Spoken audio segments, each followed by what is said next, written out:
Bom, para a gente não se alongar e prestigiar quem chegou logo, quem não me conhece, eu sou o Osli Nogueira, eu trabalho com consultoria e mentoria empresarial já há alguns anos, já vão mais de 14 anos já trabalhando com consultoria e mentoria empresarial.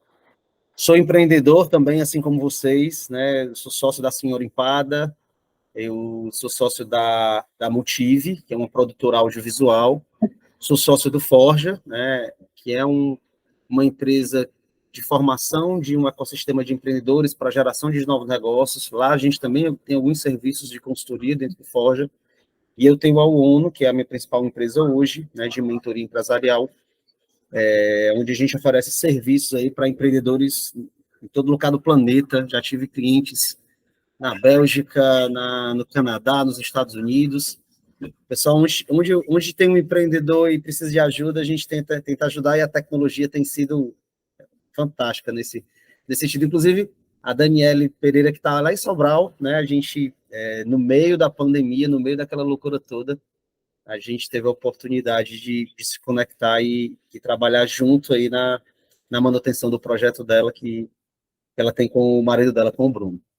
Então, hoje, qual é a ideia? É a gente conversar. Eu usei esse título da apresentação, em preço certo, valor recebido, empresa saudável, negócio saudável, para a gente entender que a precificação ela é uma ciência exata, ela tem como objetivo, a partir do levantamento e das projeções de custo e despesa da nossa empresa, chegar a um valor de venda.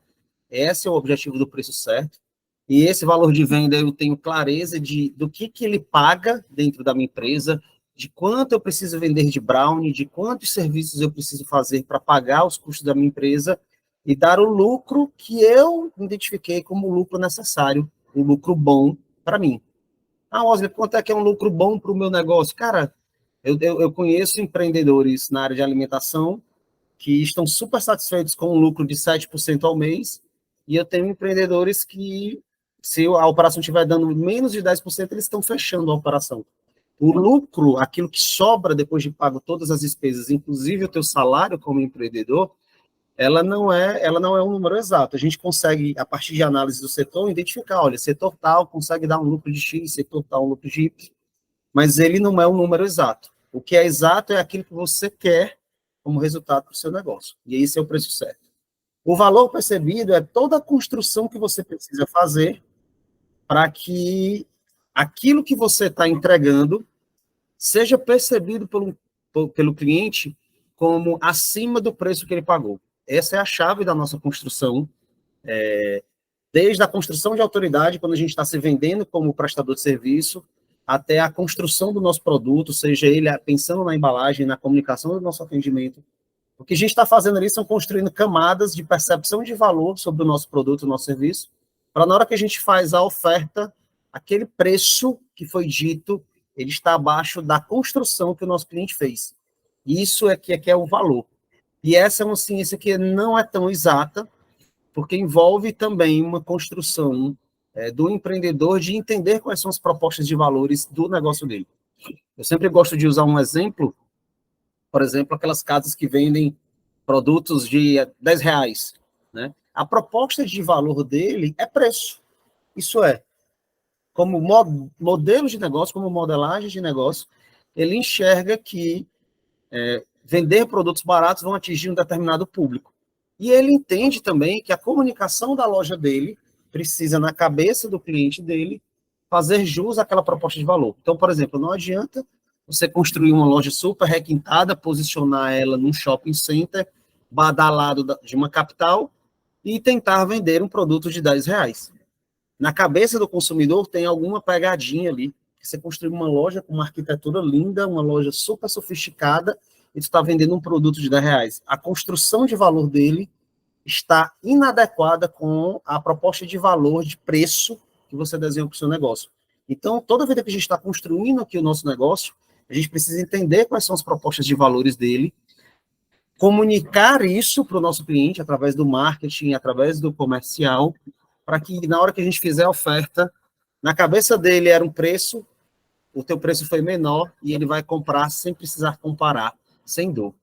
E é essa percepção de valor mais alta sobre aquilo, sobre o preço que a gente precisa para ter o lucro que a gente quer, é que torna a nossa empresa saudável.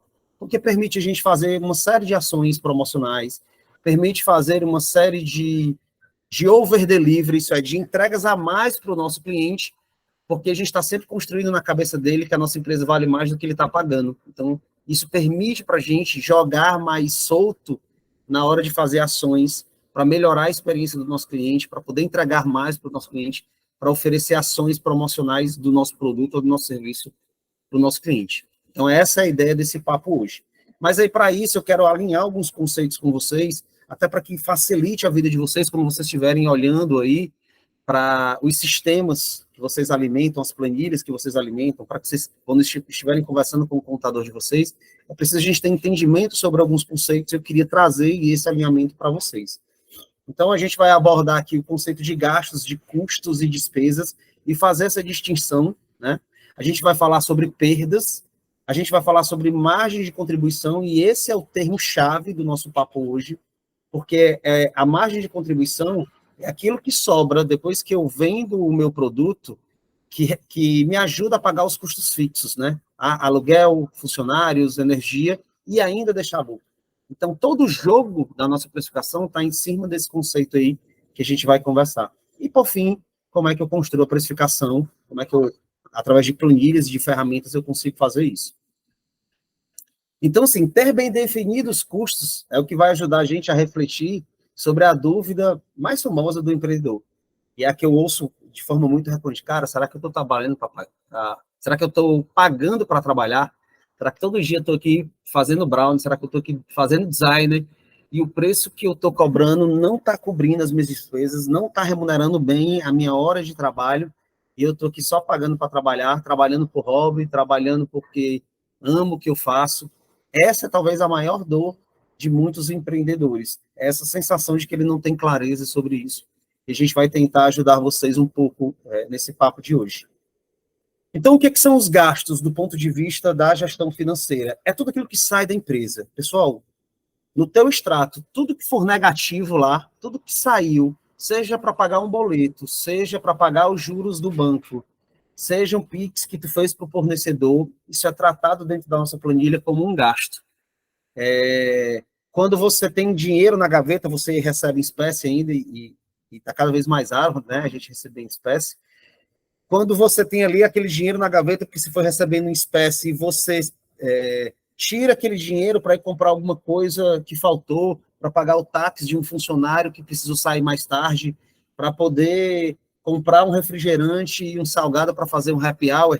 A saída desse dinheiro, ela representa um gasto, ela precisa estar representada ou na planilha, ou no teu caderno, ou no teu sistema, né? Dentro daquilo que sai de dentro da tua empresa.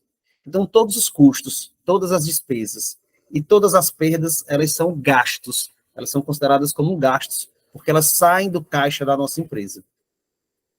Dentro desse conceito, né, dentro dessa subdivisão dos gastos, eu tenho os custos, que podem ser diretos e indiretos, fixos e variáveis. Eu não vou entrar nessa nomenclatura toda dos custos, mas eu quero que vocês entendam os custos, principalmente sobre dois aspectos: os custos fixos e os custos variáveis. Os custos fixos, eles são aqueles que estão ali todo mês, e apesar do valor fixo, eles não são iguais todo mês. Então, por exemplo, eu tenho a minha conta de energia na empresa. Ela é um custo fixo, ela está ali todo mês, mas pode ser que tenha um mês de mais calor, que eu precisei usar mais o ar-condicionado, e teve um mês que estava mais chuvoso, a gente usou menos, e houve uma variação, né? Por que ele é fixo? Ele é fixo porque, independente de você vender ou não, de você prestar o serviço ou não, ele está ali na tua planilha. Então, por exemplo, mão de obra. Eu tenho aqui um estagiário e eu tenho aqui uma analista que trabalha na minha empresa. Eu tenho um auxiliar de cozinha e eu tenho uma menina do comercial que trabalha aqui na minha empresa. Independente de tu vender ou não, tu tem que pagar o salário dessa turma. Então, isso é tratado como um custo fixo dentro da tua empresa. O aluguel. Aluguel, tanto faz tu vender um brownie, tu prestar um serviço de designer, o aluguel está lá na tua planilha, tu tem que pagar o aluguel todo mês. Então, esse é o conceito do custo fixo. O custo variável é um custo que está diretamente relacionado a produção do produto, a prestação do serviço, mas ele só acontece quando você está fabricando o produto ou quando você está prestando o serviço. Vou dar um exemplo aí na área de produto. Quando alguém está fazendo um bolo, a farinha de trigo, o açúcar, o ovo, o chocolate, a compra desses insumos, eles são custos variáveis. Eles compõem a ficha técnica daquele produto, porque na hora que eu preciso fabricar o bolo, eu preciso alocar esses recursos aqui. Se eu não vou fabricar bolo, não tem esse custo variável dentro da minha empresa. Se eu não tenho previsão de fabricar bolo esse mês, esse custo variável ele não existe. É por isso que ele é variável, porque ele depende de se eu vou ou não fabricar aquele produto. Wesley, na área de serviço, vou dar um exemplo, por exemplo, de uma médica pediátrica que é minha cliente. Toda vida que ela vai fazer um atendimento com uma criança, ela dá uma pasta para os pais, tem lá uma série de informações, então essa pasta teve um custo. Ela dá um brinquedinho para a criança, esse brinquedinho teve um custo. Ela oferece um kit para as mães, né, um kit um mimo, uma delicadeza que ela entrega para as mães com uma canequinha com informações da clínica. Então, assim, toda vida que há um atendimento, ela gasta com a pasta, com esse brinquedo e com esse mimo para os pais. Então, ela tem um custo variável envolvido na prestação de serviço, que só acontece quando ela faz a consulta. Quando não tem consulta, ela não tem essa despesa, esse custo variável acontecendo dentro da empresa dela. Então, por exemplo, se ela tirar a licença de maternidade no próximo mês, ela não vai ter esse custo variável na empresa dela, porque ela não vai atender, né? A não ser que ela contrate um outro profissional. Então, esse é o conceito. Custo fixo e custo variável. No lugar, nas despesas, né? E aí, aqui no caso das despesas, elas também são categorizadas por fixas e variáveis, mas eu quero que a gente se prenda apenas nas despesas variáveis. Por que, Wesley? Porque, sim, as despesas, essa diferenciação de custos e despesas, elas fazem muito sentido e ficam muito claras, por exemplo, na indústria. Custo é tudo aquilo que toca no meu produto. Despesa é aquilo que não toca diretamente no meu produto. Vou dar um exemplo, por exemplo, na indústria. A folha de pagamento da fábrica, do chão de fábrica, ela é um custo. A mão de obra da segurança, ela é uma despesa numa indústria. Por quê? Porque a segurança não toca diretamente no produto. Então, ela é tratada como uma despesa fixa, e enquanto a mão de obra é tratada como um custo fixo. Vou dar outro exemplo. Numa fábrica também. A energia utilizada para o maquinário funcionar para fazer a fabricação de um determinado produto é tratado como um custo. A energia do escritório administrativo, onde fica o pessoal do financeiro, do RH e do marketing, é tratado como despesa fixa. Eles têm energias separadas. Por quê? Porque ele precisa saber exatamente quanto custa para produzir cada peça de roupa, cada peça do carro. É por isso que ele faz essa separação. Como nós somos pequenos e médios empreendedores, os nossos negócios não estão em nível de indústria, a energia, por exemplo, da cozinha, onde a Dani faz o brownie, é a mesma energia do quarto, onde ela faz o administrativo da empresa dela. Está tudo junto e misturado. E separar isso traz muita dor de cabeça para a gente na hora de organizar o financeiro. Então, o que a gente faz? A gente joga o custo da energia tudo como custo fixo. É a mesma coisa com a mão de obra. Como a empresa é muito pequena, de certa forma, todo mundo toca no produto. Por exemplo, eu tinha restaurantes, o meu serviço gerais tocava no meu atendimento. Por quê? Porque ele estava ali varrendo o chão, alguém precisava, o cliente abordava ele, precisava de informação de onde é que era o banheiro, como é que ele comprava uma água, onde é que ficava o escritório para ele falar com o gerente. O meu SG, o meu serviço gerais, tocava. Então, ele acabava também sendo um custo fixo e não uma despesa fixa. Mas por que é que eu quero que vocês tenham na cabeça o conceito de despesa variável? Porque existem duas despesas variáveis que elas não tocam diretamente no produto, na fabricação do produto, na prestação de serviço, mas elas acontecem dentro da empresa de todo mundo, ou da maioria de nós. Um é o imposto. O imposto, para tu fabricar o produto, a saída daquele dinheiro do imposto não toca no teu produto. Por conta de uma legislação, é definida uma alíquota que eu preciso pagar baseada no meu faturamento, por exemplo, se a gente for do Simples. E a outra despesa variável, que é a mais comum, são as taxas de comissionamento. Então, por exemplo, lá no iFood, a gente paga lá uma taxa de comissionamento para o iFood. Se, por exemplo, o Eric ele tiver um cara de comercial, ele pode ter um acordo com o cara de pagar uma comissão por cada contrato que esse cara trouxer para dentro da empresa. E isso é tratado como despesa variável. Por quê? Porque a ação comercial não está ligada à prestação do serviço do Eric. Fazer o designer é uma coisa e fazer essa abordagem comercial é outra. Então, a gente separa essa taxa de comissão, né, sobre o resultado da venda como despesa variável. Então, basicamente, impostos e comissionamento são as despesas variáveis mais comuns dos negócios de vocês. Usando aí esse exemplo que eu dei do Eric, ele tem um funcionário que ele recebe um salário fixo para poder ajudar ele lá dentro da empresa, comercialmente, né, bolando as estratégias, e recebe uma comissão de vendas. Então, o salário dele vai aparecer lá dentro da minha categoria de custo fixo, a comissão que eu paguei por ele esse mês, por conta das vendas que ele realizou, aparece como despesa variável. Despesa porque ele não tocou na hora dessa venda no meu produto, especificamente, e variável porque só acontece na hora que a venda acontece. Esse é o conceito. Tem um outro conceito que eu quero trazer para vocês, para que vocês tenham muita atenção, é sobre as perdas. Essa talvez seja um indicador que não aparece na planilha, não existe nenhum DRE, nenhum relatório financeiro que traz essa informação de perdas, porque a gente tem muita dificuldade de mensurar isso.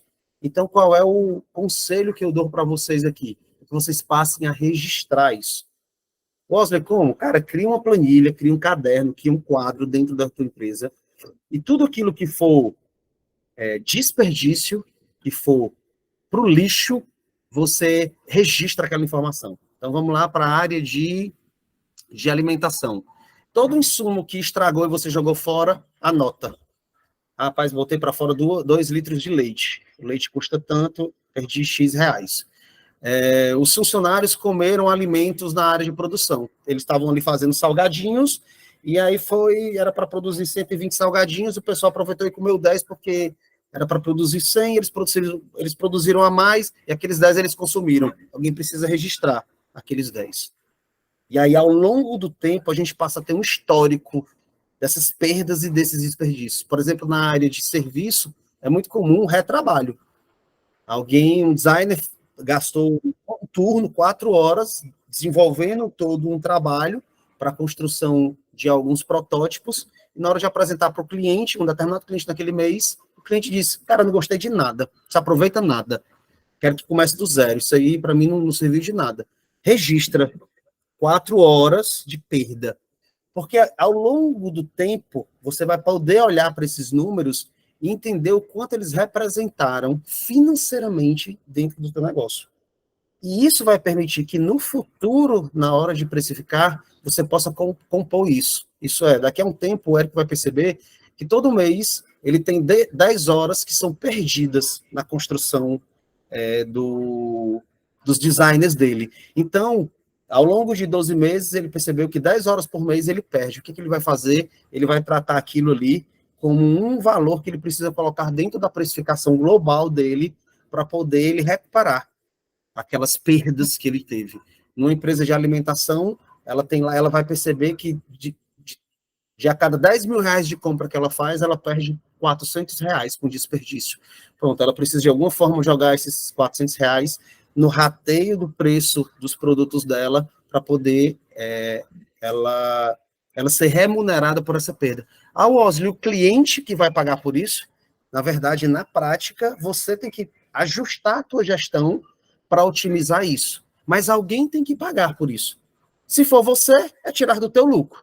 Mas se você tem uma construção de valor, se o teu cliente tem uma percepção de valor cada vez maior sobre aquilo que tu entrega, ele está disposto a pagar um pouco mais, sem problema nenhum. E aí você faz com que essa perda, esse desperdício, elas possam compor esse preço e voltar para dentro da empresa. Por quê? Porque às vezes faz parte do negócio, aquela perda e aquele desperdício.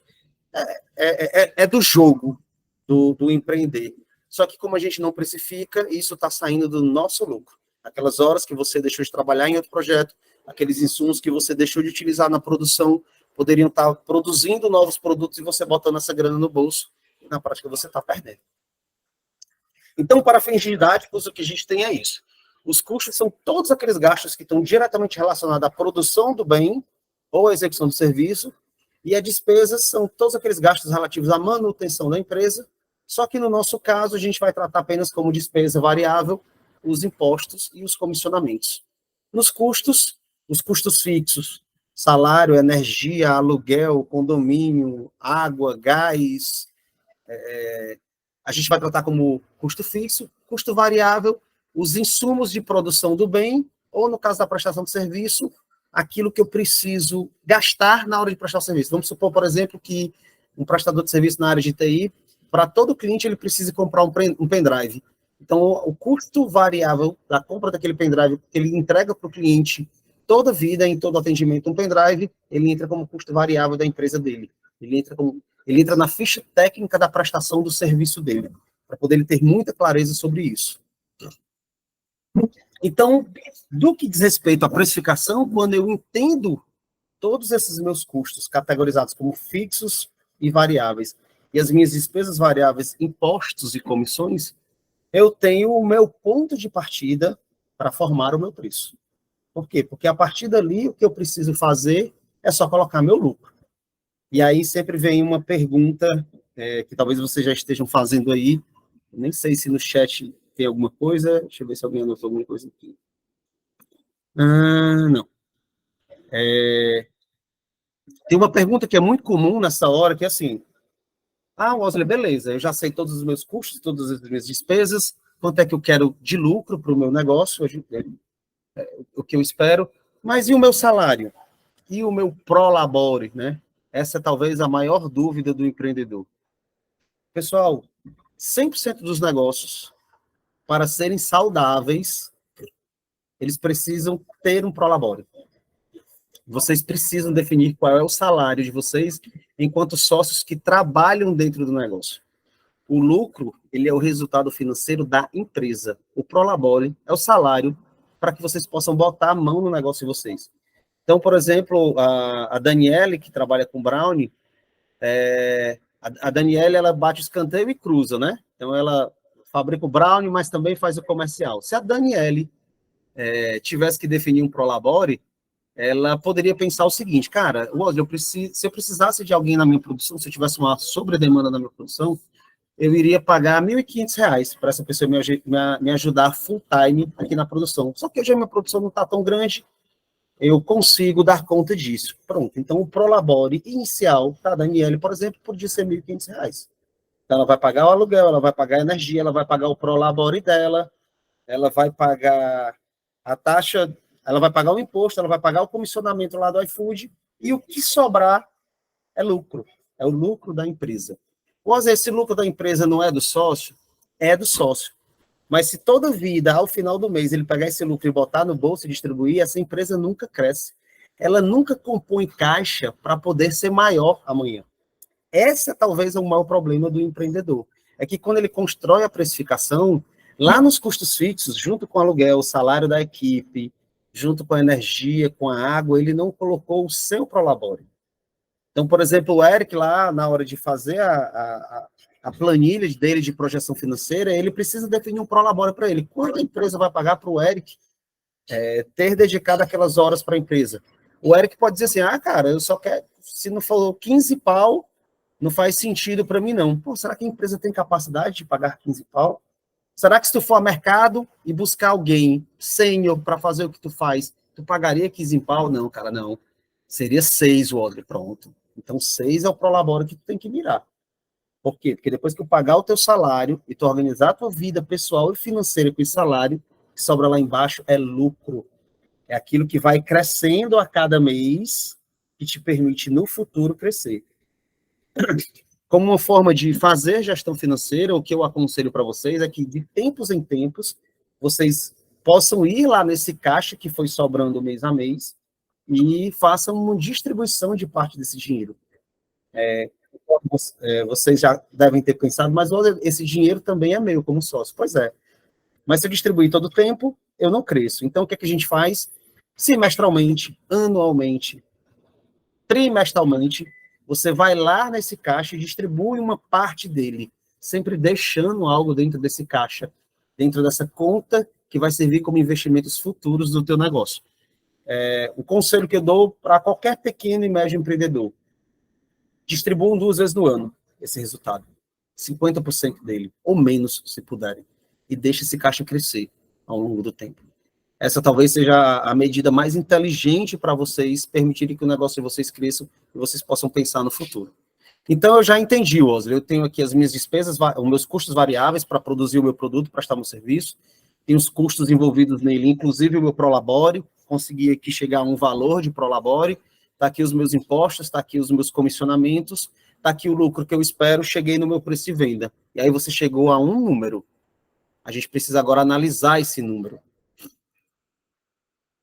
Mas aí eu queria voltar aqui para vocês, aqui, para que vocês entendam a importância de um número. Vocês podem escrever no chat, tá? O escritório do Forja, ele está ali na cidade dos funcionários, e eu, usando uma ferramenta de geomarketing, eu fiz um levantamento sobre o custo mensal de uma residência, né, com pão francês, ali no raio de 1 quilômetro em torno do Forja. O Forja fica na cidade dos funcionários, não é bem um bairro nobre, né, é um bairro classe média alta, na região sul de Fortaleza, e no raio de 1 quilômetro existe um consumo de pão francês por residência. Quanto vocês acham que é o consumo de pão francês por residência mensal aqui na cidade dos funcionários, no raio de 1 quilômetro no entorno do Forja? Queria que vocês digitassem no chat aí a opinião de vocês. Quanto vocês acham que é? R$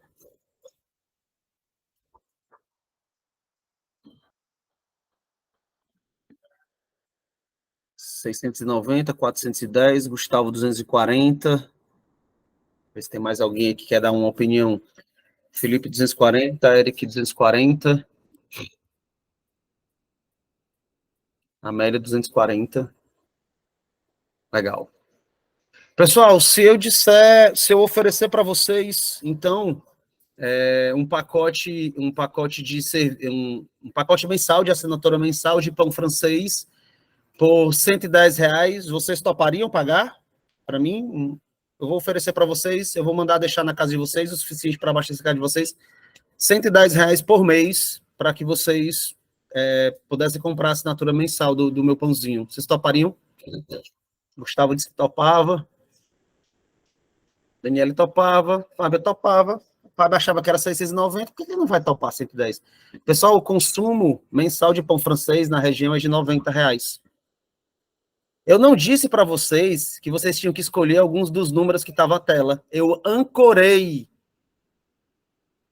Eu induzi vocês a um valor para poder oferecer um valor acima do mercado e vocês comprarem achando que é uma vantagem. Pessoal, isso é ancoragem de valor. E, imagina que eu fiz isso num papo de 3 minutos. Era óbvio que nem todo mundo iria fazer essa assinatura, mas se eu botasse um link de pagamento aqui, talvez uns 2 ou 3 caísse. Talvez. Num papo de 5 minutos, fazendo uma estratégia de ancoragem de preço, alterando a percepção de valor de vocês, não sobre o meu pão, eu nem tinha pão para mostrar para vocês, mas sobre uma comunicação que eu construí. Pessoal, isso é proposta de valor. É quando a gente, através de inteligência, a gente constrói na cabeça do nosso cliente de que o nosso produto, o nosso serviço, ele vale mais do que aquilo que a gente pode ofertar. E aí isso traz para a gente o entendimento desse quadrado mágico, que é o que permite vocês precificarem o produto de vocês com o markup que vocês sonharem.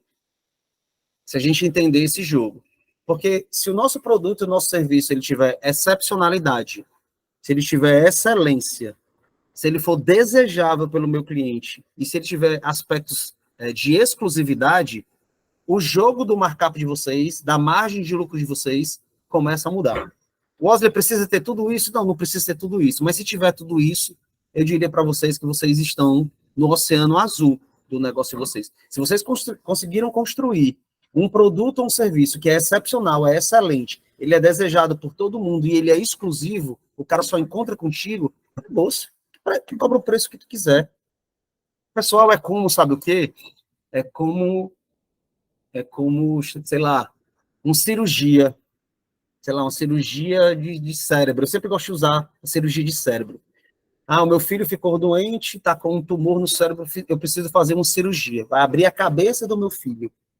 Então, assim, qual é a minha construção de proposta de valor? Cara, esse profissional ele tem que ser excepcional para abrir a cabeça do meu filho. Ele tem que ter uma técnica, uma excelência na execução dessa técnica sobre-humana.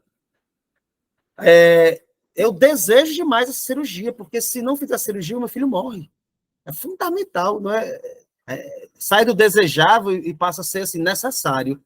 E ela é exclusiva porque no Ceará, o médico mais bem-sucedido, que tem fila de espera, custa R$ 50.000 a cirurgia com ele. Aí eu fiz uma pesquisa de mercado e descobri que tem o mais barato, que cobra 40 mil para fazer essa cirurgia. Pessoal, vocês não topam vender o carro de vocês para poder fazer a cirurgia no filho de vocês? E vocês, ao vender o carro de vocês, vocês iriam correr atrás do médico de 50 mil ou do de 40 mil? O que vocês acham? Para fazer a cirurgia no cérebro do filho de vocês. É 10 mil a menos. 50 mil, né, Dani? Cara, por quê? Porque a construção de valor sobre a excepcionalidade e a excelência, aquilo que eu preciso, e o aspecto exclusivo que aquele médico construiu, permite ele cobrar o valor que ele quiser. Não importa quanto a concorrência os outros médicos vão cobrar. Você está disposto a fazer o sacrifício que for para que seja ele o cara que vai fazer.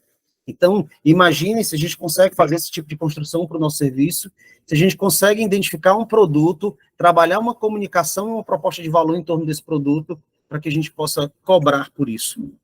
Outro exemplo que eu gosto de dar é o da Brie. Pessoal, nem é o melhor doce, nem é o melhor biscoito, mas a gente paga R$ 50 pela embalagem.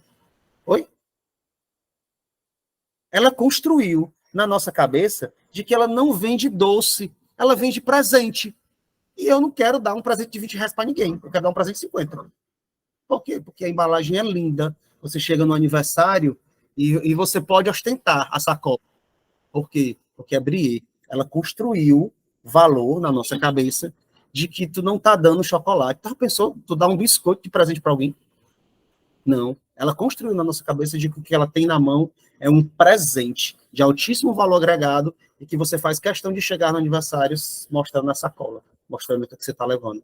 Pois imagine que esse processo de construção em torno do valor e não do preço, eu não estou mais nem falando de preço. Eu tenho certeza que o custo de produção dela deve beirar a casa dos centavos para alguns produtos. De um biscoitinho amanteigado que ela tem lá, de 70 gramas, deve ser centavos para produzir aquele biscoitinho lá. E ela investiu toda a atenção dela em torno da embalagem para que ela pudesse me cobrar 30, 40 reais num pacote de biscoito de 80 gramas amanteigado, que nem é bom. Cadê a nossa embalagem? Cadê a nossa construção de proposta de valor que faz isso? Eu fiz isso com uma confeiteira ali na Bezerra de Menezes. Ela tinha uma vitrine linda de bolos e ela botava naquela, não sei se vocês sabem, aquela de papelão que é prateadazinha, existe um suportezinho de papelão onde você bota o bolo, né, que é prateado. Ela vendia o bolo ali. E ela dizia assim, Wesley, a minha margem tá tão ruim desse bolo, porque ó, a gente montava ficha técnica, o bolo dela ficava na casa ali, o afogadinho dela ficava ali na casa dos R$ 14, e ela tentava vender por 28. E ela olhava nas panificadoras do lado, a galera vendendo por 30, 32, 35, o mesmo afogadinho do tamanho dela. Ela, meu Deus do céu, eu não consigo, Wesley. Se eu vender mais caro, a pessoa não topa. Aí o que a gente fez? A gente comprou uma embalagem lá na Tetra Pak, daquelas de plástico bem dura, que fecha e que trava, assim, base preta, bem grossa. Quando você bota a embalagem, parece até que o bolo brilha. E a gente botou os mesmos bolos na vitrine, numa metade da vitrine, todo nessa Tetra Pak durinha, bonitinha, e o outro nessa de papelão prateada, velho. Esse aqui na de papelão custava R$ 27. Esse aqui custava 35. Esse vendeu 60% a mais que esse. O bolo de dentro era o mesmo bolo. Ela vendeu 60% mais bolo na embalagem da Tetra Pak. de plástico, acho que é Tetra Pak o nome, do que nessa outra aqui. Porque ela mudou a percepção, a construção de valor do produto dela, de que aquele produto naquela embalagem é um produto de mais valor agregado. Ou, na cabeça do cara, aquele bolo eu posso carregar no carro e ele vai chegar inteiro lá em casa. Na outra, na construção dele, cara, esse bolo pode derramar. E se derramar, pronto, eu perdi R$ 25, R$ 28. Mas nesse de 35 aqui eu não posso perder, não. E essa embalagem me resguarda disso. Então, a gente não sabe o que é que o consumidor está aqui construindo na hora de precificar o nosso produto. O fato é que ela passou a vender mais porque ela mudou a embalagem. E essa embalagem custava 18 centavos, a outra custava 70 centavos. A gente aumentou em 60 centavos o custo da ficha técnica do produto dela e o meu produto saiu de 28 para 35. Eu botei R$ 7 a mais na margem de contribuição desse produto, no preço de venda desse produto. É isso que é construção de valor. É isso que, quando eu chego no meu preço, eu começo a jogar bonito para entender quanto de valor eu preciso comunicar ainda para que o meu produto possa me dar o resultado que eu espero. Então, eu queria mostrar para vocês esse conceito, que é o que a gente vai ter que ter muita atenção para entender ele, porque é dele que a gente vai tirar as estratégias do para onde a gente vai jogar. A margem de contribuição é o seguinte: imagina que tu tem um produto de R$ 10, tá? E quando eu tiro o valor da minha ficha técnica para construir aquele produto, e eu tiro as despesas variáveis, isso é, os impostos e as comissões, o que sobra é a margem de contribuição. Posso dar um exemplo? Vou lá para o Brownie da Daniela, eu vou te usar aqui, tá? Vou usar aqui o Brownie da Dani. A Dani, ela vende o Brownie dela por R$ 8. Vou dar um exemplo. A ficha técnica desse Brownie, por exemplo, é 3. A Dani é MEI, ela paga um imposto muito pequeno, então é tão pequeno que, sei lá, eu vou colocar aqui, quando eu faço o rateio do Simples para todos os produtos, dá centavos, eu vou botar aqui, tá? E a Dani não tem vendedor, ela não paga comissionamento, então ela vende por 8, ela tira R$ 3 da ficha técnica do produto, e eu vou botar aqui 10 centavos do imposto que ela paga sobre esse produto. Vou aqui dar um exemplo. Não, vamos melhor, a Dani é do Simples, ela está pagando 10% de imposto. Então, sobre os R$ 8, ela está pagando 80 centavos. Então, R$ 8 menos R$ 3 menos 80 centavos, o que sobrou, os 6,20, é a margem de contribuição desse produto. Wesley, para que é que serve esses 6,20? Para pagar o aluguel, os funcionários, a energia, para pagar o prolabore da Dani e ainda deixar lucro. Essa é a margem de contribuição. Depois que eu vendo o meu produto, que eu tiro o meu custo variável, isso é a minha ficha técnica sobre ele, seja ele um produto ou serviço, e eu tiro o imposto, aquilo que sobra, ele é o que vai remunerar o meu custo fixo da empresa e ainda ter que deixar um lucro. Vamos tentar olhar isso de uma forma esquemática. Então, imagine aí, o produto de vocês, ele precisa compor o preço dele, tudo isso aqui, ó. Ele precisa ter o custo variável. Então, por exemplo, no caso lá da prestação de serviço do design, o que é um custo variável? As horas que ele dedica para o projeto. É um custo variável, no caso. A gente pode colocar aqui, não, Wesley, eu não vou colocar as horas que eu me dedico ao projeto, não, porque eu estou 100% dedicado ao projeto. Eu vou colocar um prolabore fixo. Beleza, então a gente coloca o teu salário, teu prolabore aqui. Tá? As despesas variáveis são os impostos. Pensem num custo aí. Wesley, gás, entra aqui, ó, custo fixo. Wesley, a embalagem, entra aqui, custo variável. Wesley, toda vida que eu finalizo o meu serviço aqui de design, eu entrego um pendrive com tudo dentro para o meu cliente. Ele entra onde? Entra aqui, ó, em custo variável, que é na hora da prestação do serviço. Wesley, eu estou no iFood. Onde é que eu boto a taxa do iFood? Aqui, ó, despesa variável. Então, todos os gastos da empresa, ele entram em alguma dessas 3 caixinhas. E tem aqui o lucro, que é aquilo que você espera obter ao vender o teu produto. O que é a margem de contribuição? Depois que tu vende o teu produto, ó, lembra que o preço do teu produto está aqui, ó, em cima, R$ 10. Aí tu tira 3 do custo variável, tu tira 80 centavos aqui do imposto, e o que sobra, os 6,20 que sobra, tem que ser suficiente para fazer isso aqui, ó. Pagar todos os custos fixos e te dar lucro. Vou usar aqui um exemplo ainda da confeitaria, a gente estava falando aí do brownie. A gente até vai fazer esse exercício, mas sobrou 6,20, né, da venda do brownie. E vamos supor que o custo fixo da Dani, isso é, quando ela juntar aluguel, energia, água, o prolabore dela, o gás, quando ela junta tudo isso, ela tem R$ 6.000 de despesa, de custo fixo. Dividido por 6,20, que é quando eu vendo o brownie, o que sobra, ela precisa vender 967 brownies para poder cobrir todos os custos fixos, para cobrir os R$ 6.000 de custo fixo. Então, se no mês ela não vender 967 brownies, ela não vai conseguir cobrir os R$ 6.000 de custo fixo que, historicamente, o negócio dela tem. Significa, inclusive, que ela só começa a ter lucro quando ela vende o 968 brownies, porque 967 é para pagar os custos fixos. O próximo que ela vender, depois desse 967, é que vai começar a deixar o lucro no negócio dela. Esse é o conceito de margem de contribuição. É isso que a gente tem que ter na nossa mente. Quanto eu preciso, quanto de serviço eu preciso prestar, quanto de produto eu preciso vender para poder eu pagar os custos fixos da minha empresa e dar lucro. Mas eu não posso esquecer de que o meu preço tem que pelo menos cobrir isso aqui.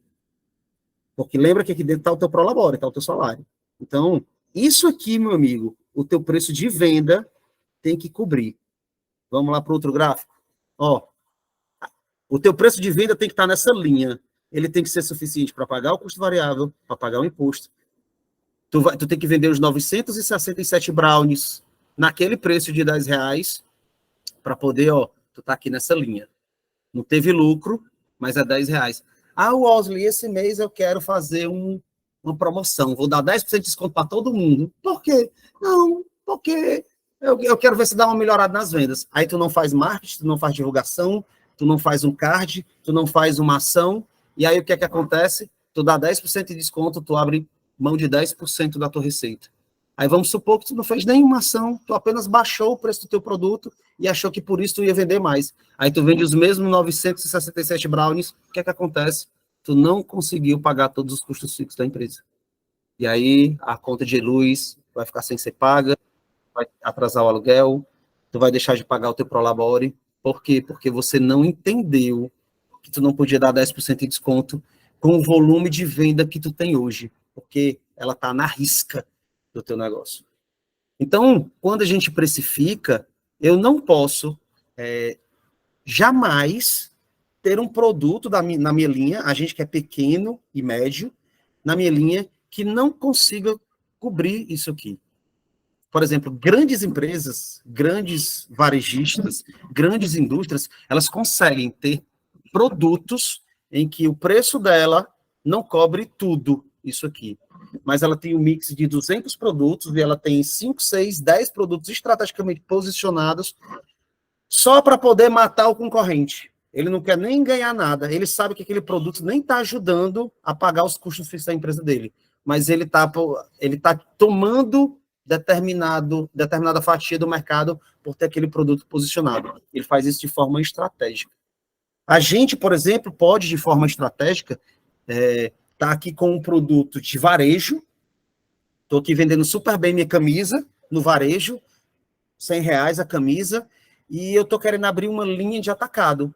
E estou topando, para me poder abrir mercado, nem ter lucro com a camisa de atacado. Como é que eu faço a precificação? A camisa de atacado, ela tem que me cobrir pelo menos os custos fixos. Ela tem que me ajudar a remunerar os custos fixos. Então, quando você coloca lá aquele preço de atacado menor, você já sabe que o varejo está garantindo o bancar a tua empresa. O que está vindo do atacado, então, é resultado. A gente pode até inverter. A gente pode fazer o seguinte, cara, eu vou fazer um preço tão agressivo no atacado que se eu tiver aqui 10 atacadistas revendendo meu produto, eles pagam toda a operação da minha empresa. O que eu consegui vender no e-commerce é lucro. Por quê? Porque o atacado vendeu o suficiente para pagar o aluguel, os funcionários, a energia, a água. E eu que estiver vendendo lá pelo e-commerce, eu vou estar lucrando. Então, eu consigo ter um preço no e-commerce competitivo, porque o atacado está bancando a operação, por exemplo. mas a gente só consegue construir essa precificação se a gente tiver um entendimento disso aqui. É impossível só ficar chutando, olhando para o concorrente e achando que a gente consegue precificar correto se a gente não compreende isso. Outra coisa que é interessante a gente perceber é que quando a gente olha para o mercado, a gente construiu um preço e o nosso preço ficou aqui dentro. Ficou dentro de uma margem de lucro que é padrão do mercado, o que torna o nosso preço, nosso produto competitivo. Ah, Wesley, mas essa margem de lucro não é a que eu queria, não. Eu queria uma margem de lucro maior sobre o meu produto. E aí, na hora que tu aplica essa margem de lucro, o teu preço foi aqui para cima, ó. Ele saiu dessa zona de competitividade. Ele foi para um patamar onde não tem ninguém cobrando esse preço. Das duas, uma. Ou tu repensa essa margem de lucratividade, ou tu precisa construir valor sobre o teu produto, sobre o teu serviço, para que você possa estar aqui, ó, precificando com uma margem de lucro cada vez mais alta, sem estar preocupado, porque a percepção de valor do teu cliente aceita esse patamar elevado acima da concorrência, acima do que o mercado tá usando para precificar. Ficou claro até aqui, pessoal? Digam aí se... Vamos aproveitar aí se ficou claro, se tem alguma dúvida, se tem alguma zona de sombra aí nesse momento. Aproveitar o chat aí. Tá tudo ok até aí? Tem algum... Estava ok? Tem alguma coisa aí...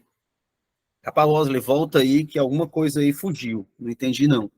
História do Prolabore, eu não saquei, não. Como é que eu faço aí de novo? Tá tudo ok para vocês? Massa. Oi, Fábia. Pronto, Fábia tem uma aqui. Taxa da maquineta do cartão, ela é uma despesa variável, porque ela só acontece quando acontece a venda e ela não está relacionada diretamente à produção do teu produto. Então, ela é uma despesa variável. Ela vai aparecer lá na caixinha, na tua planilhazinha financeira, junto com o imposto, comissão de vendedor, taxa do cartão. Arredonda débito ou crédito? Como assim, Felipe? Explica melhor. Arredonda do tipo assim, cara, eles cobram 2,99% e eu boto 3, é isso na tua planilha? Explica melhor aí. Fábio, quando a empresa ainda não está gerando lucro suficiente para fazer a retirada do Prolabore. De verdade, tá? Dê um prazo para a sua empresa. Dê um prazo para a sua empresa. A sua empresa precisa lhe pagar alguma coisa para você trabalhar, porque senão, talvez seja melhor para a sua saúde mental e emocional, você procurar alguma coisa fora, garantir aquela grana que te dê uma tranquilidade financeira e ficar tentando fazer um trabalho paralelo, por exemplo. Cara, eu vou usar esse projeto aqui como um projeto paralelo até que ele possa me dar um rendimento. Porque se a gente não definir um salário, nem que seja o menor possível da empresa para você, com prazo, uma hora aquilo que era uma paixão começa a virar uma dor. E isso pode te levar para uma zona de tu nunca mais querer empreender.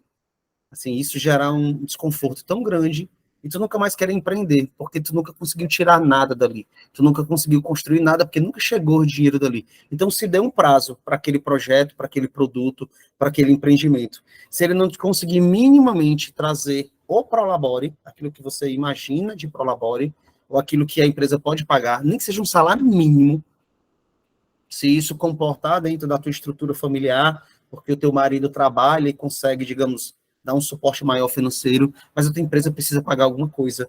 Porque senão, meu amigo, como dizia o Zé Simão, dinheiro não traz a felicidade, mas acalma os nervos. Meu amigo, tem que ter alguma coisa batendo na conta para acalmar os nervos.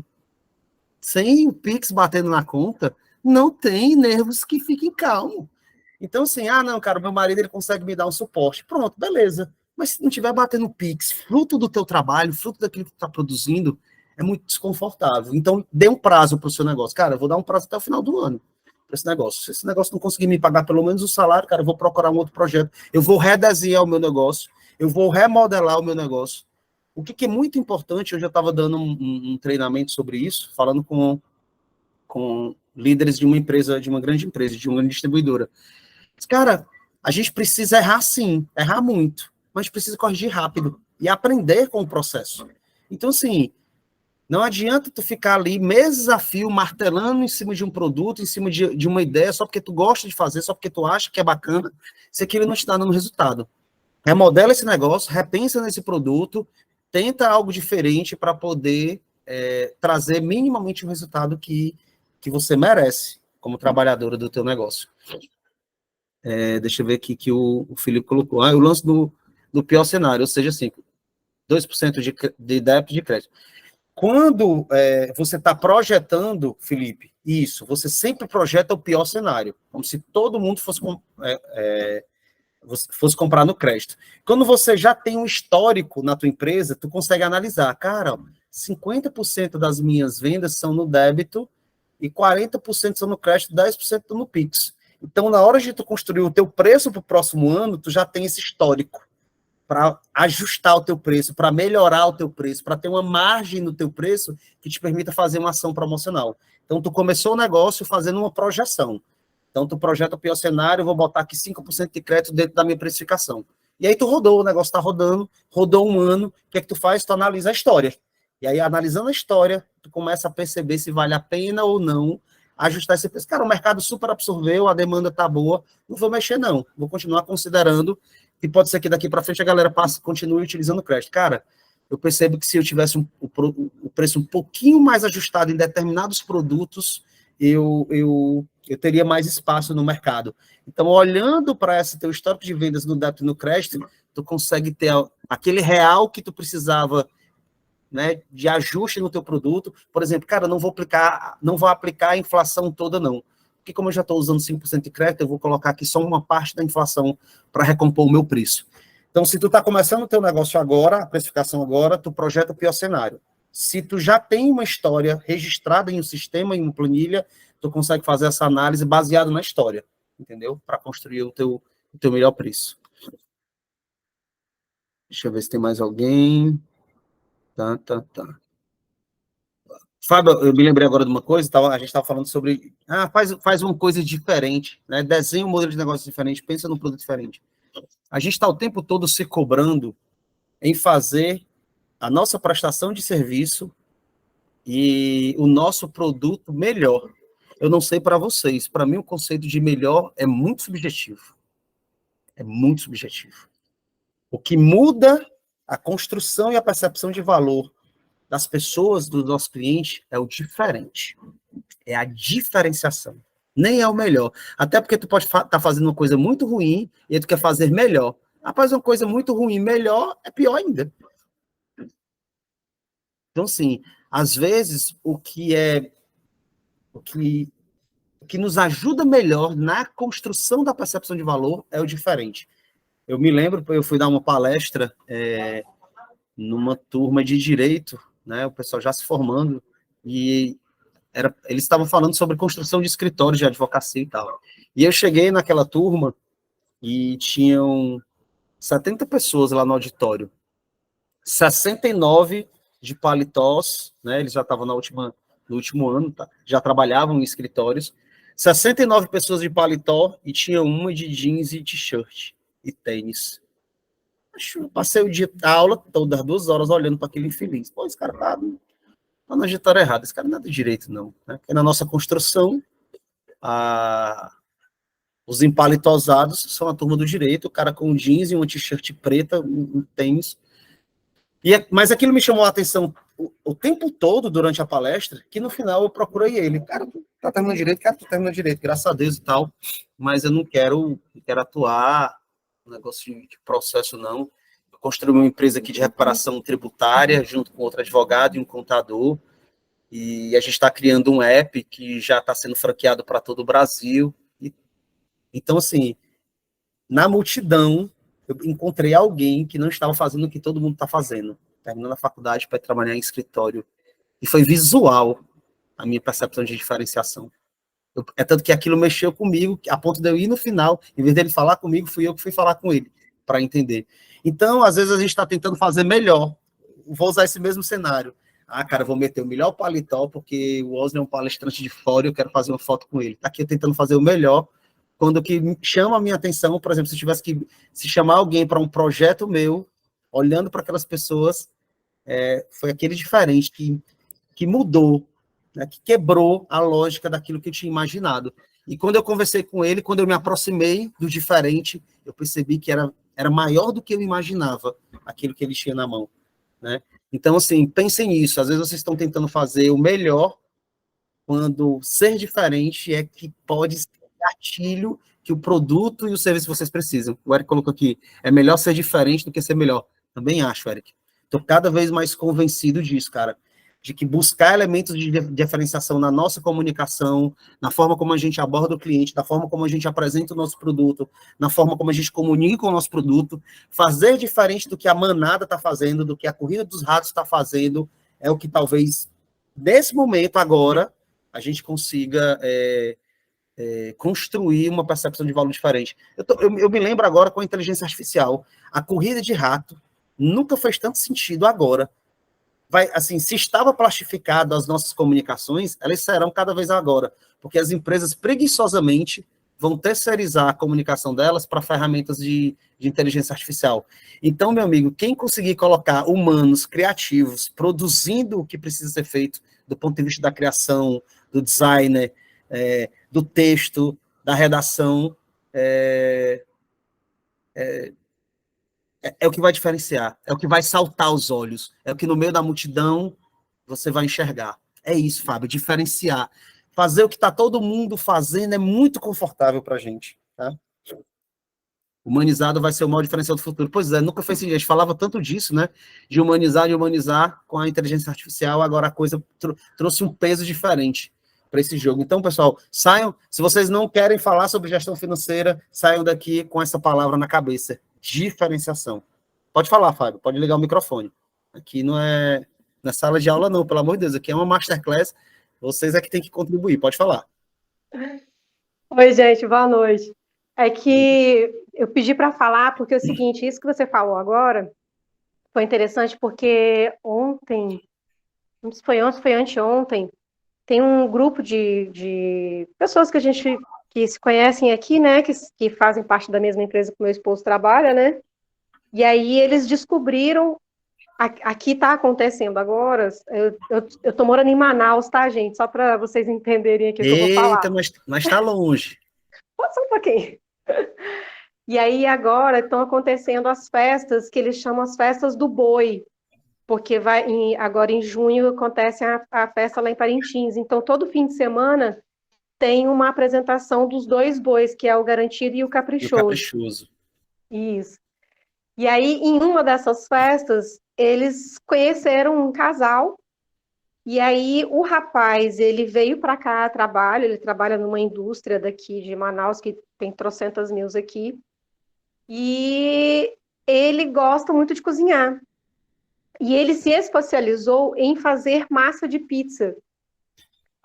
O que que acontece? O que que foi o diferente aí dessa história que me tocou para falar?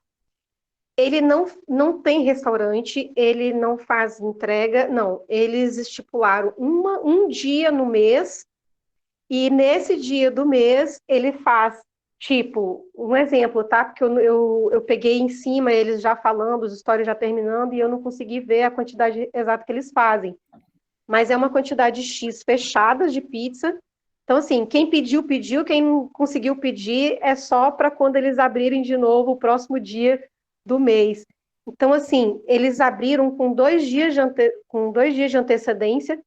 No primeiro dia, eles já venderam todas as pizzas. E aí já ficou uma lista de espera para o próximo mês, quando eles fizerem novamente essa abertura. Então, assim, isso daí pode ser um diferencial no seguinte: eu tenho agora, né, que você sabe que eu estou mexendo com as minhas massas aqui, e aí você fala de diferenciação. Será que, de repente, se eu fazer um negócio desse, trago as pessoas aqui para minha casa e monto algumas mesinhas, e ó, tem X quantidade de pessoas para virem aqui para comer 3 cardápios aqui, uma lasanha, um ravioli, um tagliatelle, né?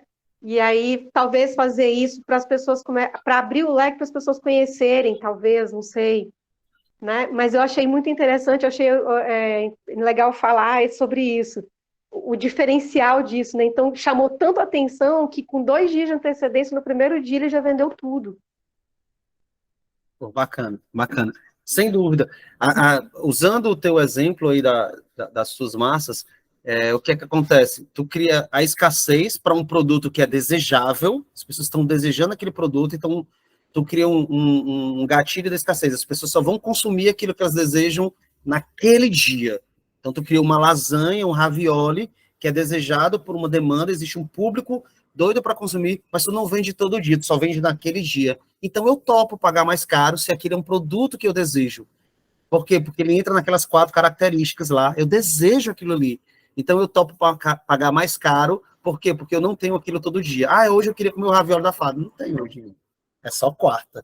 Aí quarta-feira, ou se fosse todo dia, tu tinha que vender por R$ 30.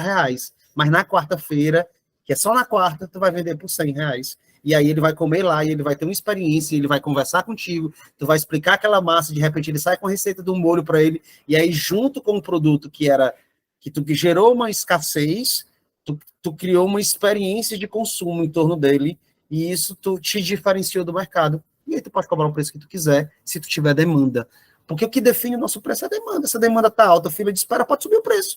Toda vida que eu tenho um médico dizendo assim, Wesley, eu tô cobrando R$ 400, minha agenda tá lotada, não sei o que eu faço, sobe o preço, irmão, sobe o preço. A agenda tá lotada, fila de espera para 6 meses, tu tá cobrando 400, próximo mês é 500. Wesley, eu vou perder cliente.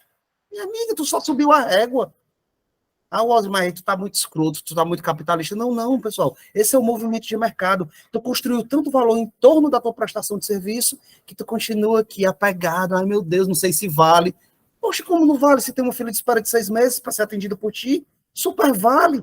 Então, Fábio, se tu tem uma demanda, né, de um produto que é desejável porque não tem ninguém aí fazendo esse produto, usar a estratégia da escassez, por exemplo, Wesley, eu não consigo trabalhar todo dia porque eu quero me dedicar a outros projetos. Usar a estratégia da escassez como experiência de consumo te permite trabalhar em apenas 2 dias por semana para poder oferecer essa experiência, esse produto. Rapaz, o mais bacana disso, que agora eu me lembrei, é toda vida que eu passo em frente a uma panificadora que tem assim, todo dia, pão com 10% de desconto. Oi, mas se é todo dia, não tem vantagem. Ou então assim, toda quarta, bolos de chocolate com 50% de desconto. Aí, é tipo assim, terça-feira, eu vou comprar o bolo para semana. Aí não, é quarta que é os 50% de desconto. Qual é a vantagem? Eu espero para quarta. Por quê? Porque toda quarta tem aquele bolo. Agora, se eu chegar lá quarta e acabou o bolo, caracas, quer dizer que eu tenho que chegar 4 horas da tarde para comprar o bolo de chocolate. O que é que eu faço? Eu compro o bolo de chocolate mais caro na terça. Por quê? Porque quarta-feira não vai ter bolo para todo mundo, então eu vou pagar o mais caro da terça-feira, porque as meninas adoram aquele bolo de chocolate. A gente precisa entender isso, isso é construção de valor. Dani, tu levantou a mão, vai. Eu lembrei de um produto que a gente tem aqui na Páscoa, que no primeiro ano eu fiquei com receio, mas eu sempre ficava inquieta, que era o kit das crianças. Toda vez só se vende o kit para a criança montar, para a criança montar. E eu ficava pensando, meu Deus, a criança termina de montar, ela come, tchau, acabou a brincadeira. E aí, no primeiro ano, esse é o terceiro ano que a gente está trabalhando com a Páscoa, aí eu montei um kit que vai um caderno para a criança pintar, tudo não é voltado para o coelho, mas para o sentido da Páscoa, que isso aí já traz No uma sentido clientela cristão, né? Isso, que traz um pouco daquilo que eu tenho contato, né, das pessoas que eu tenho contato. Diferenciação. E coloquei uma caixa de lápis de cor. Quando a gente comprou o pacote da caixa de lápis de cor, eu disse, Bruno, vamos tirar esse lápis de dentro da caixa e vamos colocar num saco para ficar visível as cores. E aí a gente colocou assim. Então a gente montou um caderninho para a criança pintar e algumas atividadezinhas e um lápis de cor. Então, assim, nesses 3 anos eu preciso ter essa caixa. Eu preciso. Esse ano não vai mais o lápis de cor, eu tirei o lápis de cor, mas vai o caderninho, um jogo de memória, e ao invés de só outra coisa, vai um cordeirinho de chocolate. Então, assim, a criança ela tem como brincar. E ainda vai a caça ao tesouro, que não é a caça aos ovos, mas que é um cordeirinho que vai explicando o sentido da Páscoa. E eu lembrei de outra coisa também, que é a questão dos brownies. Às vezes tinha semana aqui que a gente ia para a comunidade, eu levava vários brownies segunda e sexta, segunda e sexta. Eu, rapaz, não tá dando certo, não. Bruno, vai ser só um dia da semana agora. Eu levo só um dia, o pessoal, cadê o brownie? Já vem tudo para cima, porque se eu tava levando todo tempo, eles não vinham. Ah, não, a Dani já tá aqui depois. Então, assim, eu escolho um dia, né? Geralmente é na segunda-feira, então levo minha marmitinha cheia de brownie e vende porque não vai ter mais na sexta, então você tem que aproveitar na segunda. Agora, é isso aí. É isso aí. Então é isso. Toda vida que a gente está falando em inovação, pessoal, não, e tudo que a gente conversou aqui são possibilidades de inovação. A inovação ela não está só relacionada a produto. A inovação ela está relacionada a processo, ela está relacionada à receita, a novas formas de fazer receita na minha empresa. O conceito de inovação ela não está só amarrado ao produto, aquilo que você entrega, mas também ao entorno disso. Então, quanto mais vocês botarem a cachola de vocês para pensar, para ir mergulhar naquilo que é mais profundo das combinações cerebrais que podem ser realizadas, é dali onde vão surgir as melhores soluções. Se vocês deixarem o cérebro com a primeira resposta, ele é preguiçoso, porque ele consome muita energia. Então, diz assim, Woz, eu preciso de uma ideia para Páscoa. Eu vou fazer um caça-ovos. Tá aqui no cérebro, ó, bem facinho. Rapaz, não, se eu fizer um caça-ovos, é fazer o que está todo mundo fazendo. O que pode ser mais divertido do que um caça ao tesouro? E se eu conectar com o meu público que é cristão, e eu conseguir trazer uma mensagem para ele, e ao preencher aquele quadrinho, ele poder contar aquela história para a família no domingo de Páscoa, aí vocês botam o cérebro para funcionar e ir mergulhando cada vez mais longe na busca da solução. Não deixem as primeiras respostas dominarem as decisões de vocês. O cérebro consome muita energia e ele precisa ser preguiçoso. A gente precisa forçar a barra nele para poder ir mais longe, para poder buscar mais combinações possíveis para a gente gerar uma inovação. Seja de produto, de serviço, de embalagem, de uma nova linha de receita. Isso é o que vai mudar o jogo da diferenciação no produto e no serviço de vocês. Então, eu queria trazer aqui 2 casos. Vou mostrar aqui dois casos. Só para que vocês entendam o conceito da precificação e de como é que esse jogo fica. Eu tenho, por exemplo, aqui essa empresa que vende trator, semeadora e arado, tá? Ela compra da fábrica por 12.750 e 4.400, tá? E ela vende, então ela compra lá do fabricante por 2.500 o trator e vende por 20 mil. A semeadora ele compra por 7.500 e vende por 15, o arado 4.400 e vende por 9. Ele paga uma comissão de 2,5 para os vendedores dele, tá? Vamos supor que ele tem uma isenção de impostos. Esse é um nicho de mercado que não tem custo. A única despesa variável dele, né, despesa variável, é a comissão dos vendedores. E o único custo variável dele é o trator, que ele só recebe esse trator já com frete pago aqui dentro e está lá na loja para ele poder vender por 20 mil, tá? Então, ele tem isso aqui como custo variável e ele tem isso aqui como despesa variável para a venda de cada trator.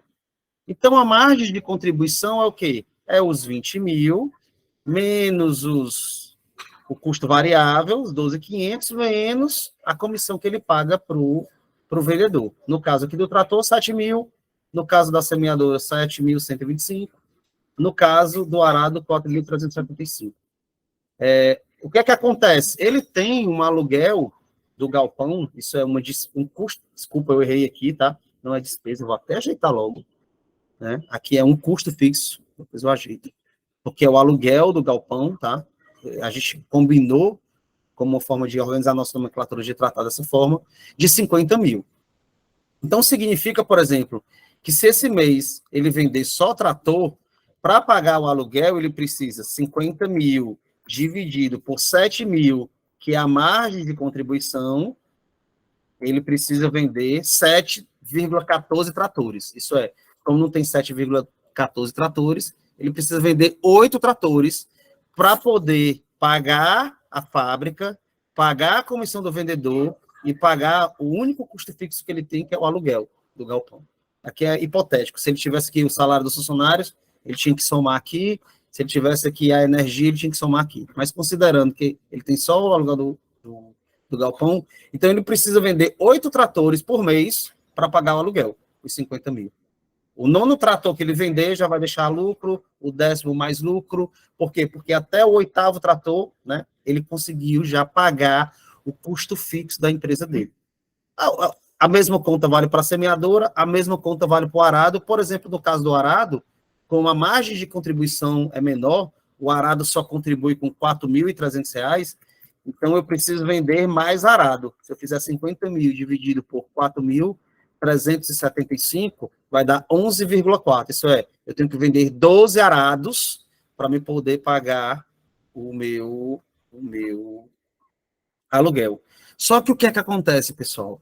A margem de contribuição do arado é melhor do que a margem de contribuição do trator.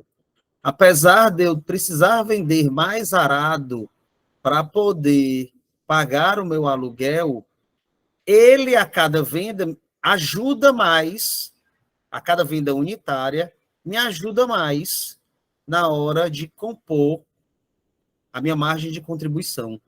O que é que isso significa quando eu coloco isso em percentual? É que se eu quiser fazer alguma ação comercial promocional, eu tenho que procurar os meus produtos com menor margem, ou com maior margem de contribuição, e não produtos que estão com baixa margem de contribuição.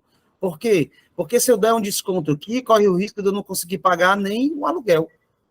Mas quando eu estou com produtos de margem de contribuição mais alta, então vocês, por exemplo, se vocês fizerem isso para os produtos e para os serviços de vocês vão encontrar, às vezes, um produto ou serviço com 70%, 80%. Cara, eu consigo desenvolver uma ação comercial na tentativa de vender mais esse produto, porque eu sei que ele tem uma margem de contribuição maior. Ele ajuda mais a empresa a pagar os meus custos fixos e a me deixar lucro, apesar de eu precisar vender mais arado do que trator. Então, quando eu coloco a minha tabela de preços e construo isso aqui, essa coluna da margem de contribuição, eu consigo pensar em estratégias de promoção, de oferta, de algo relâmpago baseado nisso. Aquilo que está com baixa margem de contribuição, eu evito fazer isso, e no caso eu passo a ter uma atenção sobre esses produtos, para me tentar construir uma proposta de valor cada vez maior sobre eles, para poder aumentar o meu preço de venda. E com os produtos que estão com a margem de contribuição maior, eu posso sim, com esses, fazer um joguinho de tentar ali ter uma oferta, uma promoção relâmpago, porque eu sei que tem uma gordura que me permite isso.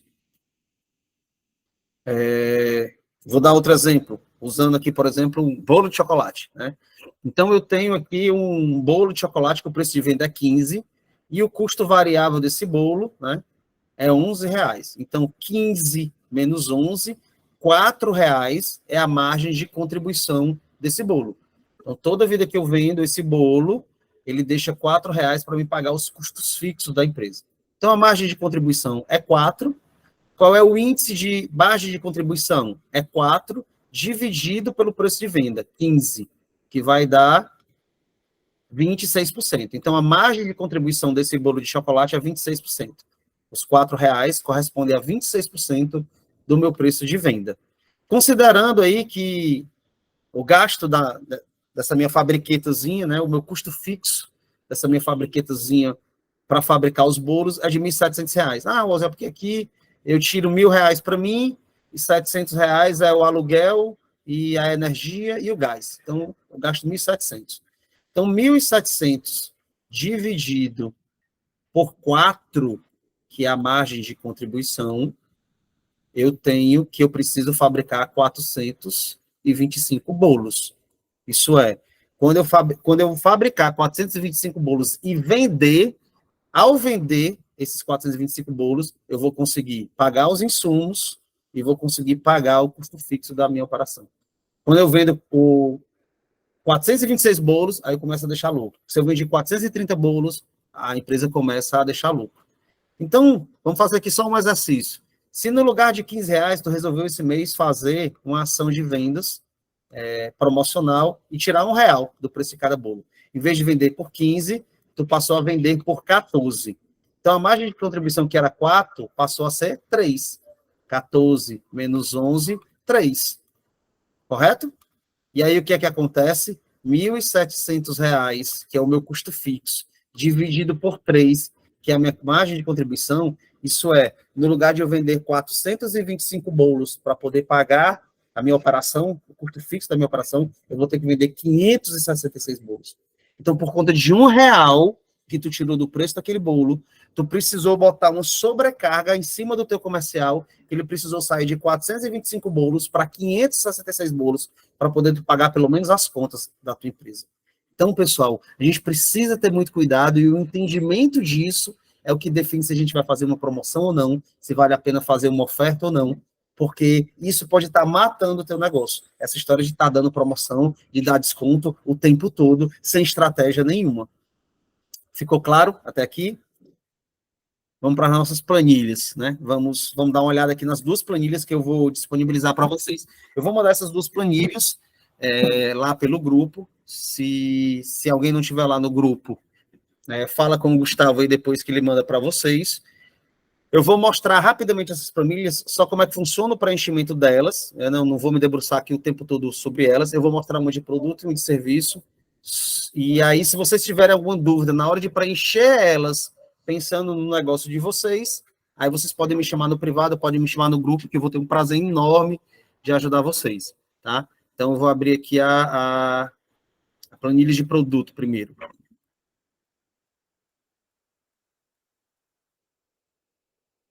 Vamos lá. Planilha de produto, cadê você?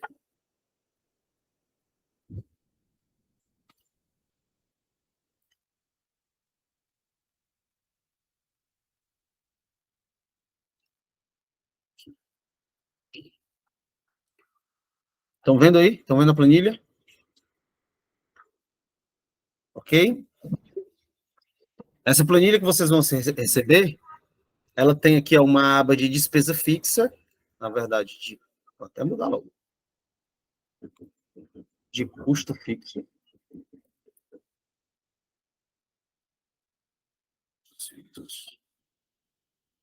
Onde vocês vão colocar todas as despesas fixas do negócio de vocês. Aluguel, água, telefone. Ah, Wesley, eu tenho um funcionário, eu tenho aqui o Prolabore do sócio, que eu tiro R$ 2.000, eu tenho imposto, eu tenho sistema, eu tenho marketing. O que vocês tiverem mais, vocês colocam aqui, tá? Ah, Wesley, eu trabalho. Aqui é uma empresa de fabricação de bolsa de renda, almofada. Ele fabrica uma cadeira e uma mochila. Então, quantas pessoas fazem o produto? Eu tenho 2 pessoas na minha empresa fabricando produtos. Está dando aqui 3.200 de folha. Elas trabalham 8 horas por dia, 20 dias por mês. Então, eu tenho 320 horas de produção total, né, de capacidade de produção dentro da minha empresa, né? Eu faço 4 produtos diferentes, tá aqui bolsa de renda, almofada, cadeira e mochila, tá?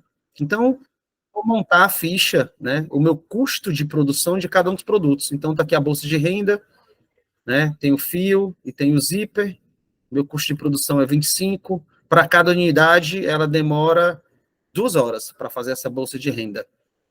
Eu tenho aqui a almofada, que eu gasto apenas o item 1, né, eu gasto apenas tecido para fazer a minha almofada. Esse tecido custa R$ 30, e para costurar essa almofada, uma almofada, a minha equipe demora 2 horas. Eu tenho aqui a minha cadeira, e para fazer a minha cadeira, eu tenho o custo só da madeira. E a minha equipe leva 4 horas para fazer essa cadeira, a madeira que eu uso custa R$ 40. E assim vocês vão fazendo para todos os produtos. No caso da mochila, tem o tecido, eu gasto R$ 60 de tecido para fazer aquela mochila, e eu demoro 4 horas para fazer aquela mochila. Eu deixei aqui na planilha até 10 produtos, para vocês brincarem aí com ela, tá? Para que vocês possam construir. Aqui é a nossa capacidade de produção. Lembra que quando a gente colocou lá nos custos fixos a quantidade de horas e dias da semana que a minha equipe dedicava, dava 320 horas. Então, eu tenho hoje, né, a capacidade testada com eles.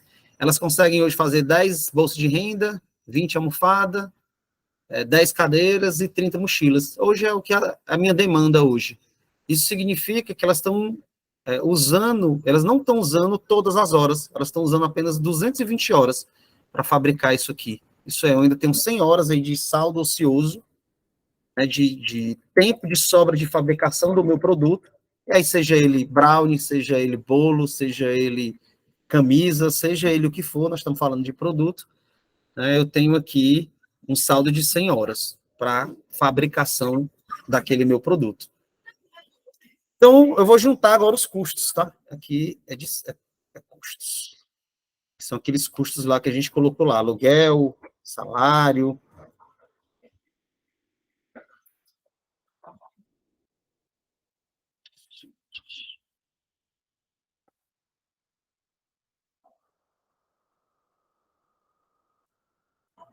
Está dando lá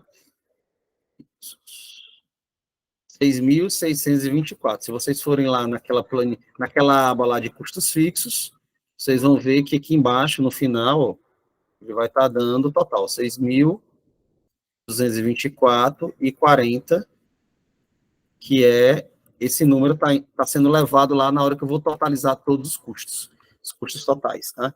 Eu tenho o meu custo de produção, né? Quando eu juntei aqui, ó, o meu tempo de produção, né, de cada produto. Então, ó, a bolsa de renda eu fiz 10, eu levo 2 horas para fazer cada bolsa de renda, o meu custo de produção, né, é R$250 com aquela bolsa. Tá aqui, ó. Então, eu tenho um custo total de produção do meu produto, 9.274,40. O que é que eu faço? A minha bolsa de renda, ela tem esse custo aqui de produção, vocês viram lá, né? Mochila é esse, almofada é esse. E, no caso aqui, o que é que eu fiz? Como eu tenho vários produtos, eu faço um rateio das minhas despesas fixas baseado no meu volume de produção. Então, aquilo que eu produzo mais, consome mais da minha estrutura física. Então, como eu consigo fazer essa proporcionalidade, eu consigo fazer um rateio dos R$6.224 baseados naquilo que demanda mais da minha estrutura. É uma estratégia de fazer um rateio da minha precificação, dos meus custos fixos, para que permita eu ter o meu custo de venda, né? Para que me ajude na hora do meu custo de venda. Então, o que é que acontece? A minha bolsa de renda que eu gasto para fazer lá, são quantas? São 10, que eu disse? Deixa eu ver aqui. São 10, né?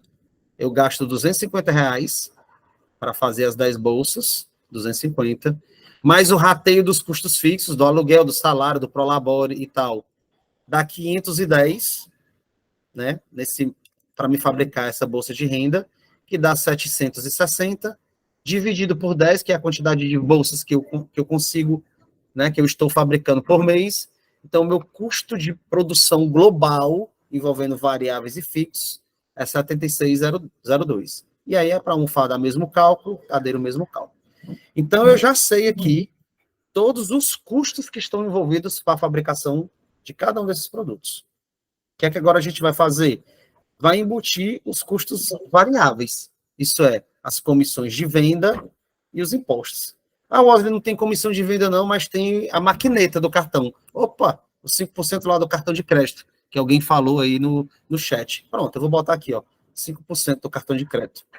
E eu tenho, o meu custo de produção aqui de 15% de imposto. A alíquota do meu imposto é de 15%. Vocês podem perguntar isso para o contador de vocês.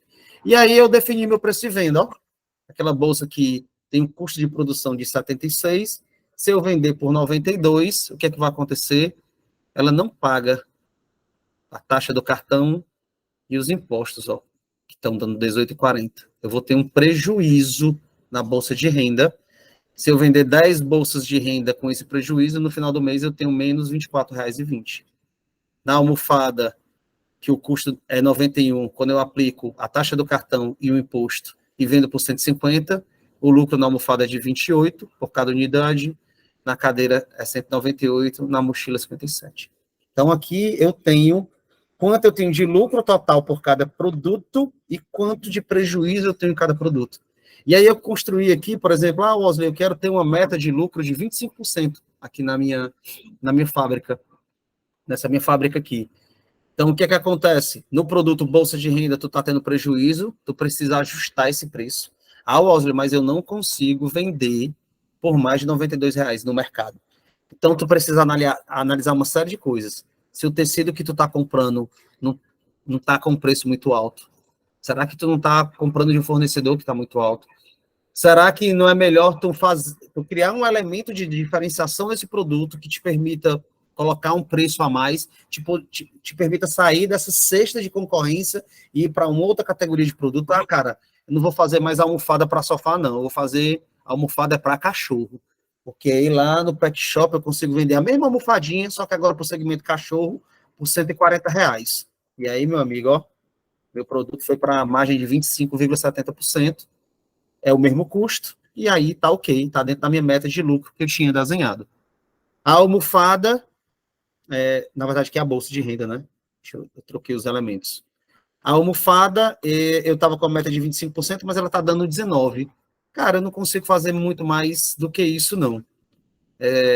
De comunicação, posso tentar enxugar um pouco o custo, mas eu topo nesse produto não bater a minha meta de lucro de 25%, vou continuar trabalhando ele com 19%. O que é que eu sei com isso? É que é ruim fazer qualquer tipo de promoção usando a almofada. Por quê? Porque ela está deixando uma margem de lucro menor do que aquilo que tu queria, né? No caso da cadeira, cara, a cadeira eu consigo vender a 400, tranquilo, do mercado, sem muito estresse. É ela quem me deixa a maior margem de lucro, quase 50%.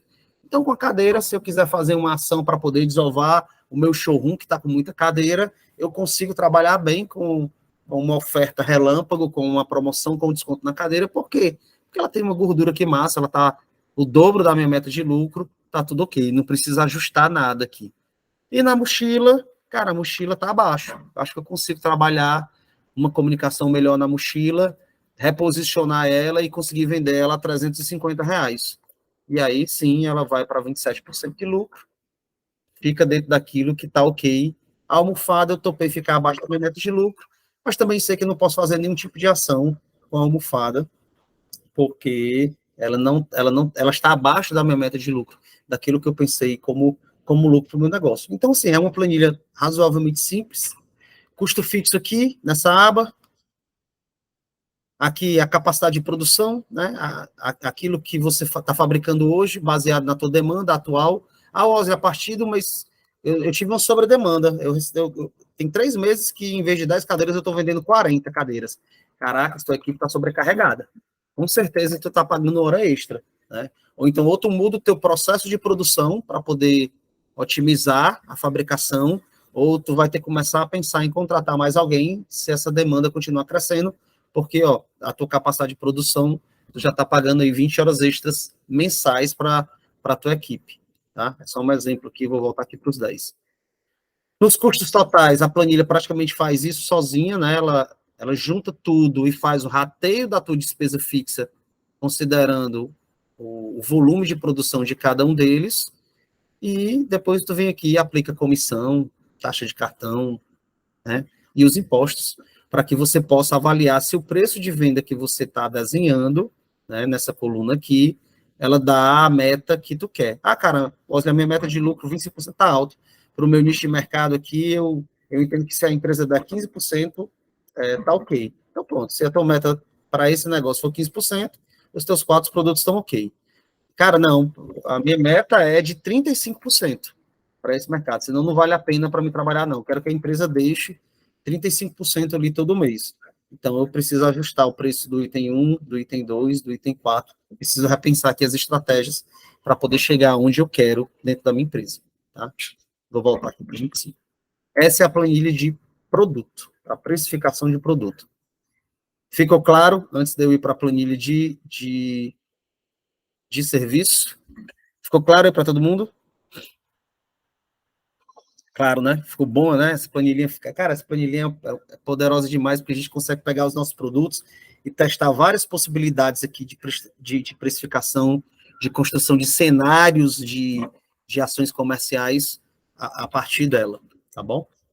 Vou abrir aqui de serviço. Deve ter uma galera de serviço aí que está por aqui também. Eu vou abrir aqui para poder vocês darem uma olhada.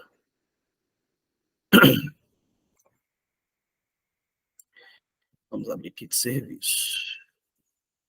Aqui. É uma planilha simples também. Tá? Na primeira aba, eu coloco aqui a mão direta, a mão de obra direta, que está associada à execução daquele serviço. Então, no caso aqui de uma clínica médica, eu tenho uma auxiliar de enfermagem e eu tenho uma médica. Eu vou pagar R$ 2.500 aqui para auxiliar de enfermagem, eu vou pagar 10 para essa médica.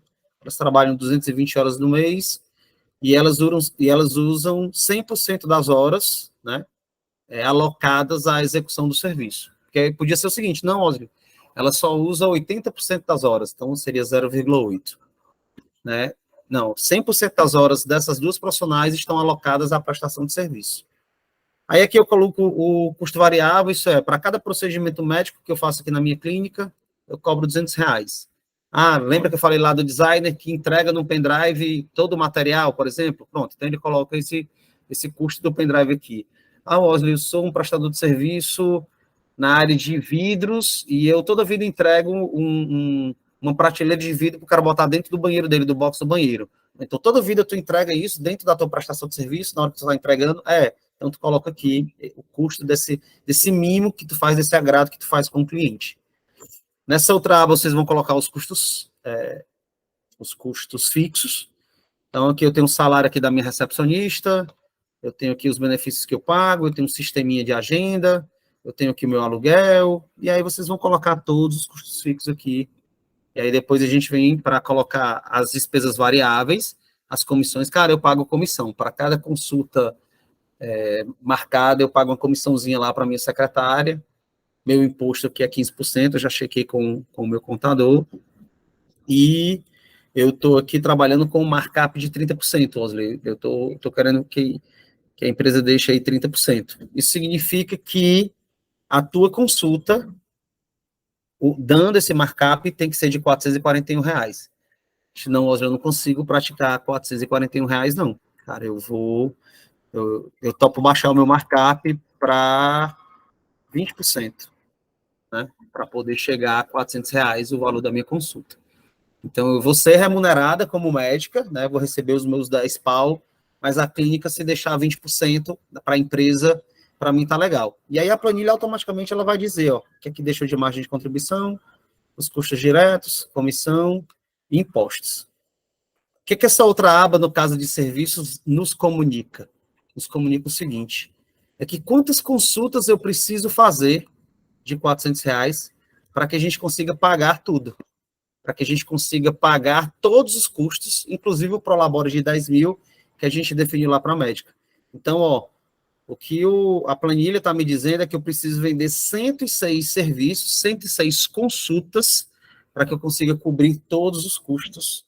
Isso é para que eu consiga remunerar toda a clínica, pagar todas as despesas da clínica, e ainda pagar o salário da médica, né, que é a própria dona da clínica, e da auxiliar de enfermagem que trabalha lá no atendimento com ela. Só que hoje ela só está conseguindo fazer 80 consultas por mês. O cara está muito abaixo. Assim, ela precisa fazer no mínimo 106. Então, essa planilhinha, ela vai nos ajudar nisso aí. Cara, Wesley, eu topo ganhar menos, cara. Acho que exagerei. Eu topo para poder ver se essa clínica funciona, tirar menos de 10 pau. Eu quero tirar 7 pau. Então, eu fui lá na primeira aba de mão de obra e a médica reajustou aqui que para essa dedicação que ela faz para a clínica, num primeiro momento, a clínica está começando, ela não quer mexer no preço de R$400, lá pelo preço da consulta, mas ela topa receber 7 pau. Então, a gente volta aqui para o ponto de equilíbrio e observa que foi aumentar para 112 serviços. Deixa eu ver o que aconteceu aqui. É que eu fiz algum errinho aqui, 112. Ah, tá aqui. Mudou aqui meu preço. Vou voltar aqui para os 4. A consulta de R$400, né? Então, o meu ponto de equilíbrio, em vez de 106 serviços, foi para 88 serviços. Cara, quase deu. Ah, vamos fazer o seguinte, Wesley, vai, bota 6.500 aí, bota 6, vai, vê se dá. E aí você vem aqui, ajusta aqui de novo o markup para poder ir para o preço de venda de 400, que é o que ela quer cobrar pela consulta.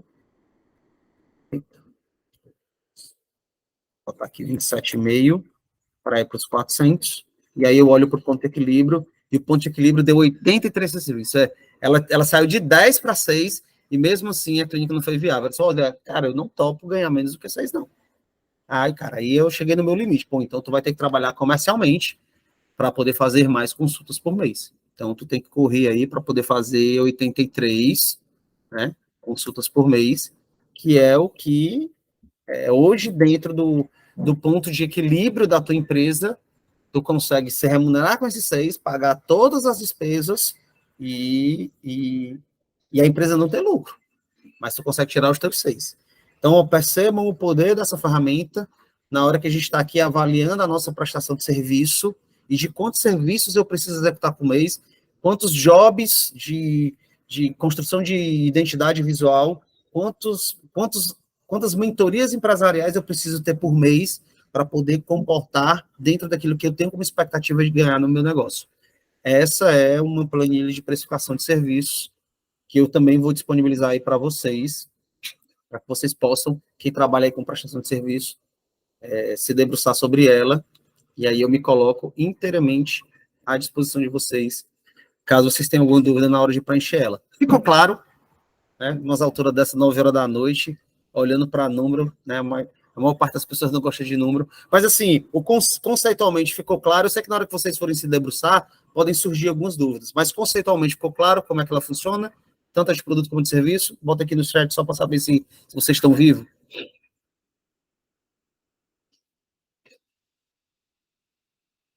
Boa, Dani, Pamela, Eric, Felipe, cara, massa. Moçada, esse era o objetivo aqui da nossa Masterclass. Acho que eu cumpri, consegui pegar os conceitos daquilo que eu queria trazer para vocês hoje, para mudar a cabeça de vocês sobre precificação e valor. Esse é o objetivo, precificação é esse número, a gente precisa encontrar esse número, mas depois que a gente encontra esse número, é trabalhar a diferenciação, é trabalhar a construção de proposta de valor, para poder esse número nunca ser uma preocupação, porque toda vida a gente está jogando uma margem de lucro lá em cima, e o nosso público, nosso cliente, ele está topando pagar. Mas eu preciso entender que valor é esse, e se esse valor remunera tudo que está acontecendo dentro da minha empresa. Era isso que eu queria trazer para vocês com essa nossa Masterclass hoje. Espero que vocês tenham gostado. E se ficou alguma dúvida, a hora é essa.